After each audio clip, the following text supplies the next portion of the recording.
got a roof over your head at night, then you're doing alright. Alright, doing what you wanna do with your life, then you doing alright. Alright, you really know what you need to survive, and you doing alright. Alright, you keep your hope and your dreams alive, and you doing alright. It's alright.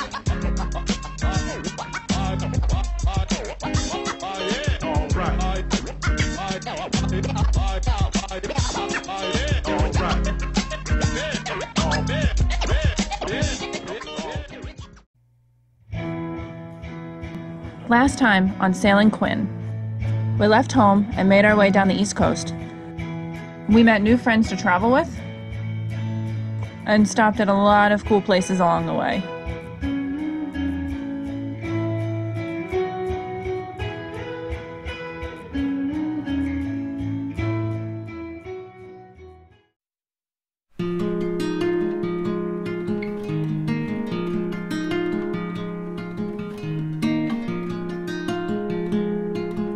With our new crew on board, we hung out in Biscayne Bay for a few days, waiting for good weather to cross the Gulf Stream.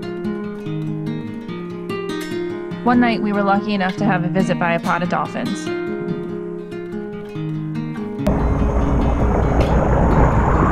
Hey, guy! But they did not stay for very long. We finally got a good weather window to cross to the Bahamas, and I apologize because I got zero video footage. We were anxious about crossing the Gulf Stream because it can get pretty wild out there. It's a northbound current that runs along the coast of Florida and up to North Carolina before turning out into the Atlantic Ocean. It can reach speeds of up to 4 knots, so you really have to be smart about when you make the trek across. We wanted nothing but a very light south or west wind so the ocean waves would be manageable. Thankfully, all our preparation and waiting had paid off, and we had a calm Gulf Stream crossing. We had to motor the whole way, but we'll take no wind and waves over an angry ocean anytime.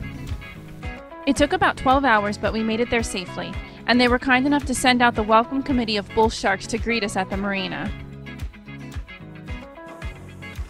Are you excited to be in the Bahamas? On a sailboat?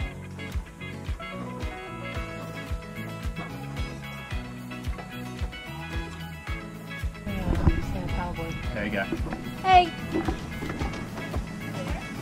I'm coming.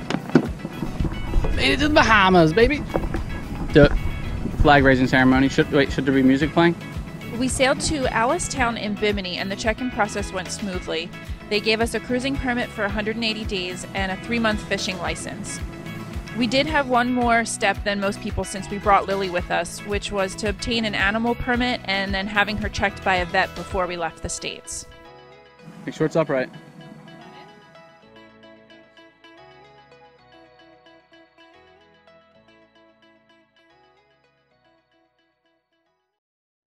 Our first stop after Alice-town was Honeymoon Harbor, just 10 miles south on Gun Key.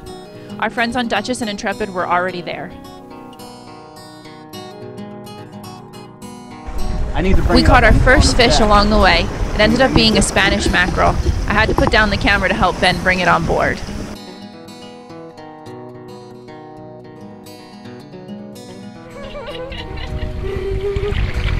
I like Mike's legs the best.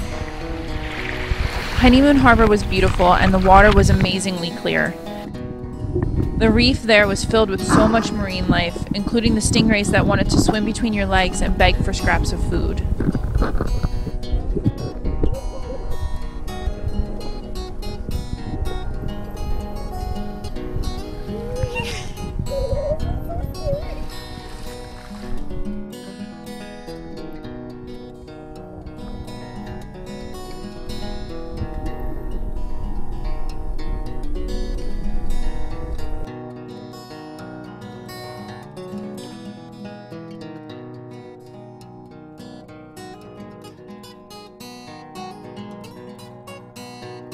We could finally see the bottom of the boat, and she was pretty green with growth.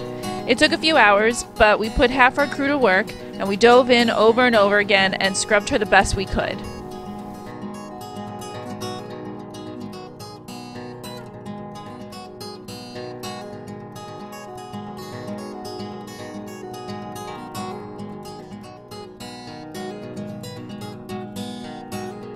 Ben and Drew took the fishing spear out and snorkeled the reef, trying to catch us some dinner.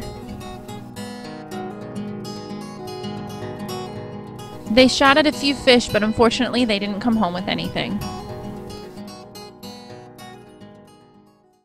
Since the guys came up empty-handed, my sister and I decided to go diving for conch shells, and we had no idea how spoiled we would be. There were so many to choose from. We didn't realize how difficult it would be for us to find conch shells during the rest of our trip.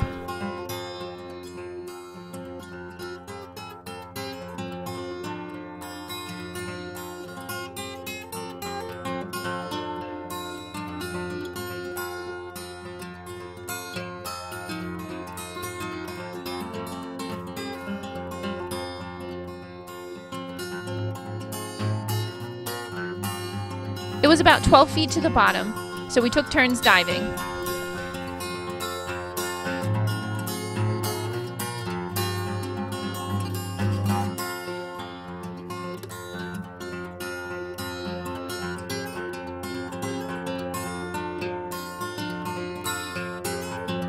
We each grabbed one, and then my sister decided she was going to go for just one more.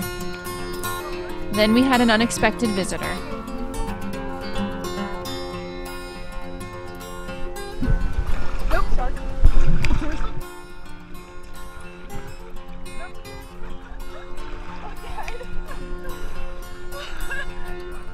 Was it?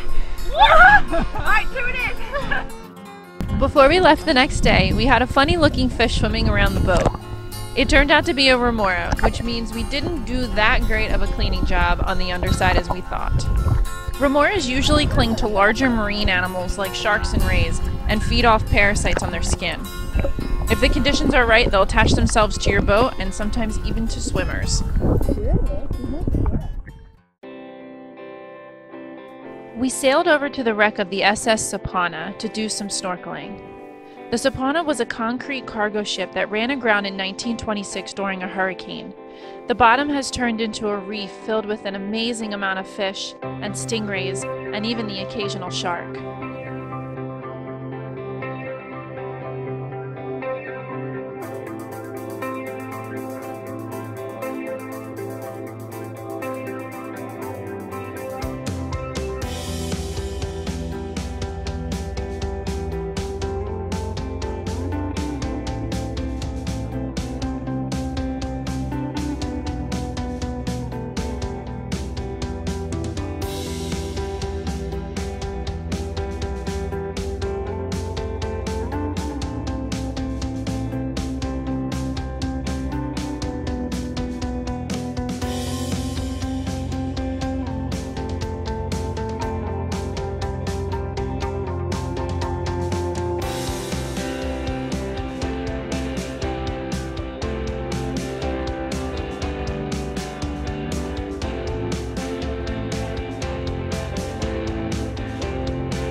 All good things must come to an end, and it was time for our crew to head back home. We dropped them off in Bimini so they could take a ferry back to Miami, and then got ourselves in some trouble when we tried to pull out of the marina.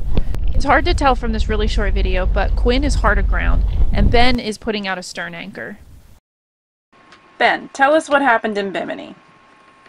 Okay, so Bimini, we had a bit of a mishap. After going to a marina for Christine's birthday, we went to the Big Game Club, which is a nice marina, but it's in Allentown Harbor. Allentown Harbor is open to the ocean, so the current rips in and out depending on what portion of, or what tide cycle it's on. So we go into this marina and we pull in nose first to the dock, and when it's time to leave the next day, we go to back out of the dock, but the current is leaving the harbor, which means it's pushing us into the dock. So we go to, our thought process was to put it into reverse, try to hang onto the pilings until half the boat is out of the slips, and then give it a real good pump, get us far away from the dock so we can turn around and get out. Well, we have a boat with a full keel, which basically in a current is an underwater sail. So we executed our plan just how we had anticipated, except that as soon as I threw it into reverse, or as soon as I went to gun it into reverse, the boat and the prop walk turned the boat a little bit to the side, and then the current hit the keel and acted as a sail and pushed us right onto the dock, which meant we weren't getting off. So we were sideways to the dock. We tried to go back and forth in the throttle to try to get us off, rubbing the pilings the whole time, until finally we had to give it some gas. And in the process, our solar panels overhang the stern of our boat on either side, and it ripped the solar panels right off the back of the boat, just dangling there, fortunately not going overboard. Eventually we ended up in a different slip in the right direction. We had to fend off a mega yacht, made total asses out of ourselves in the process, and we were able to get ourselves out and drop the anchor just outside of the marina. Once we fixed the solar structure, maybe a half hour later, and calming our nerves down with a beer, we decided to pull up the hook and start on our trip over to the Berries. When we went to go do that, because the current was going, or the tide was going out the entire time, we immediately ran aground because where our anchor was shallow, too shallow for the boat. And so we found ourselves making an ass out of ourselves leaving the marina, and immediately making an ass out of ourselves by running aground just outside the marina. So we had to wait 4 hours for the tide to come back in, enough to lift the boat off the ground, and then finally we were on our way. But we were so rattled and tired at this point that all we did was leave the harbor and drop the hook and waited for the next day. And how did it make you feel? Oh man, like an idiot. It's just, when you're on a boat, things can go bad so quickly. We had a plan. We knew the current was going to be an issue, but our plan was obviously not the right plan. And everybody in the marina saw that it was not the right plan after we were T-boned onto the dock. Fortunately, there was not a significant amount of damage done. It was pretty easy to repair everything, but it made us feel like amateurs, that's for sure. And which is not, we kind of are, right? We haven't been doing this type of sailing for very long. So, what could we have done differently? We probably could have tied a series of lines to keep our stern from walking away, and then pulled them off at the very last minute. But you know, you live and you learn. This was a learning experience for us. So going forward, we will try to improve. Early this morning, stretching and yawning, preparing for the daily. Challenges will surely arise, but I won't sweat them. I just tackle them all one at a time and then forget them, cause I'm focused on what's happening next. Won't let them hold me, cause time is of the essence, and my life's my one and only. I'ma ride it till the tires burn off, grinding metal on the asphalt, sparks in the road, foot on the pedal, both hands upon the steering wheel, stay on the road.